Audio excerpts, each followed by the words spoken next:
আমাৰ কথাটো ইয়াত আনা নহয়, এজন দুজন আহিব, বাকীটো থাকিব লাগিব। গতিকে প্ৰাইম মিনিষ্টাৰৰ ওচৰত আমাৰ ৰিকুৱেষ্ট, বাংলাদেশ চৰকাৰৰ ওপৰত আমি ডিছকাছ কৰিব লাগে, প্ৰেছাৰ বনাব লাগে, যাতে তাত হিন্দু সুৰক্ষা থাকিব পাৰে। 10জন বাৰু ইয়াত আনিলে আমি ৰাখিলোঁ, বাকী 20জনৰ কি হ'ব? আৰু ইয়াত আহিলেতো তাত মাটি বাৰী গ'ল আৰু ঘূৰি গৈতো আৰু একো নাপাব। সেইকাৰণে ভাৰত এটা ডাঙৰ দেশ আৰু ভাৰতে অলপ চেষ্টা কৰিলে বাংলাদেশতে আমি হিন্দু মানুহক সুৰক্ষা দিব পাৰিম। সেইকাৰণে আনাটো ফাৰ্ষ্ট প্ৰিফাৰেঞ্চ নহয়, প্ৰথম প্ৰিফাৰেঞ্চটো হৈছে তাতে যাতে মানুহে সুৰক্ষা থাকিব পাৰে।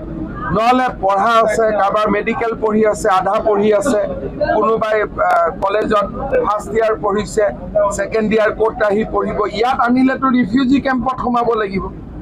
ভাল ভাল ডাক্তৰ ইঞ্জিনিয়াৰ ভাৰতত আহি ৰিফিউজি হৈ যাব। গতিকে আমি হিন্দু মানুহ ৰিফিউজি হোৱাটো নিবিচাৰোঁ, হিন্দু মানুহ আমি সন্মান সহকাৰে জীয়াই থকাটো বিচাৰোঁ। আৰু মই ভাবোঁ যে প্ৰাইম মিনিষ্টাৰে কাম কৰি আছে, খুব সোনকালে আমি ভাল ৰিজাল্ট দেখা পাম। যোৱাকালিও আমি 3জন বাংলাদেশী পুছবেক কৰিছোঁ, অলপ পিছত মই টুইটত দি আছোঁ। ইয়াতে ডেইলি বেচিকেলি বাংলাদেশত টেক্সটাইল ইণ্ডাষ্ট্ৰিটো বেয়া হৈ যোৱাৰ কাৰণে টেক্সটাইল ইণ্ডাষ্ট্ৰিৰ লগত যিবিলাক এমপ্লয়ি ইনভলভ হৈ আছিল, তেওঁলোক ভাৰতত সোমাবৰ কাৰণে যত্ন কৰি আছে। আৰু যিমানবিলাক আমি মানুহ ধৰি আছোঁ, চবেই কৈ আছে যে তামিলনাডুৰ টেক্সটাইল ইণ্ডাষ্ট্ৰিত কাম কৰাৰ কাৰণে আমি সোমাইছোঁ। ত্ৰিপুৰা হৈ কৰিমগঞ্জ হৈ যায়গৈ। গতিকে অসম চৰকাৰে ধৰি আছে, ত্ৰিপুৰা চৰকাৰেও ধৰি আছে, BSFেও ধৰি আছে। যদি আমি 3-4টা গভৰ্ণমেণ্ট ষ্ট্ৰং কাম কৰি থাকোঁ, সোমোৱাটো বন্ধ হৈ যাব। बांग्लादेश में हिंदू लोगों को ये अमेरिका, हमारे जो यूरोपियन यूनियन, सबका जिम्मेदारी बनता है कि बांग्लादेश सरकार का ऊपर दबाव देना चाहिए और माइनॉरिटीज़ का सुरक्षा निश्चित करना चाहिए। मेरा विश्वास है प्रधानमंत्री जी उस दिशा में जरूर काम कर रहा है। कोआ कथा নহয়, I am just quoted the census figure. মই কোৱা আৰু নোকোৱা কথা নহয়, চেষ্টা মই যিমান পাৰোঁ কৰি আছোঁ, কিন্তু এজন মানুহ কিমান কৰিম, যিমান পাৰোঁ কৰি। মিটাৰত একো প্ৰব্লেম নাই। স্মাৰ্ট মিটাৰ লৈ যাৰ প্ৰব্লেম আছে, সি একেলগে তাৰ ঘৰত মই মেনুৱেল মিটাৰো লগাই দিম, স্মাৰ্ট মিটাৰো লগাই দিম। আমাৰ কথাটো ইয়াত আনা নহয়, এজন দুজন আহিব, বাকীটো থাকিব লাগিব। গতিকে প্ৰাইম মিনিষ্টাৰৰ ওচৰত আমাৰ ৰিকুৱেষ্ট, বাংলাদেশ চৰকাৰৰ ওপৰত আমি ডিছকাছ কৰিব লাগে, প্ৰেছাৰ বনাব লাগে, যাতে তাত হিন্দু সুৰক্ষা থাকিব পাৰে। 10জন বাৰু ইয়াত আনিলে আমি ৰাখিলোঁ, বাকী 20জনৰ কি হ'ব? আৰু ইয়াত আহিলেতো তাত মাটি বাৰী গ'ল আৰু ঘূৰি গৈতো আৰু একো নাপাব। সেইকাৰণে ভাৰত এটা ডাঙৰ দেশ আৰু ভাৰতে অলপ চেষ্টা কৰিলে বাংলাদেশতে আমি হিন্দু মানুহক সুৰক্ষা দিব পাৰিম। সেইকাৰণে আনাটো ফাৰ্ষ্ট প্ৰিফাৰেঞ্চ নহয়, প্ৰথম প্ৰিফাৰেঞ্চটো হৈছে তাতে যাতে মানুহে সুৰক্ষা থাকিব পাৰে।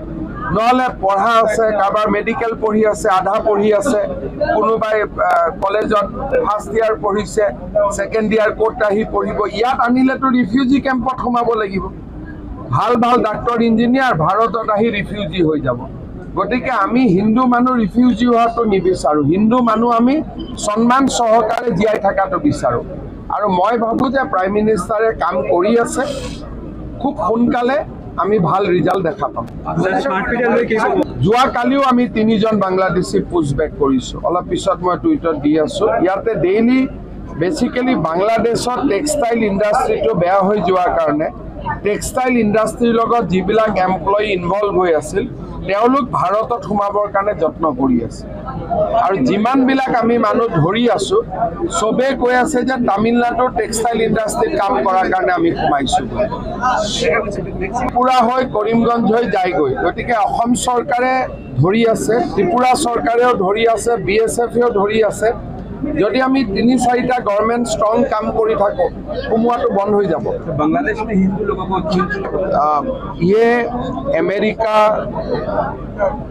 हमारे जो यूरोपियन यूनियन, सबका जिम्मेदारी बनता है कि बांग्लादेश सरकार का ऊपर दबाव देना चाहिए और माइनॉरिटीज़ का सुरक्षा निश्चित करना चाहिए। मेरा विश्वास है प्रधानमंत्री जी उस दिशा में जरूर काम कर रहा है कोआ कथा নহয় I am just quoted the census figure কিন্তু মই কোৱাৰ নোকোৱা কথা নহয় চেষ্টা মই যিমান পাৰো কৰি আছো কিন্তু এজন মানুহ কিমান কৰি যিমান পাৰো কৰি মিটাৰত একো প্ৰবলেম নাই স্মাৰ্ট মিটাৰ লৈ যাৰ প্ৰবলেম আছে ই একেলগে তাৰ ঘৰত মই মেনুৱেল মিটাৰো লগাই দিম স্মাৰ্ট মিটাৰো লগাই দিম যিকোনো খবৰৰ বাবে যোগাযোগ কৰক 7099017330 অথবা 7099017390 নম্বৰত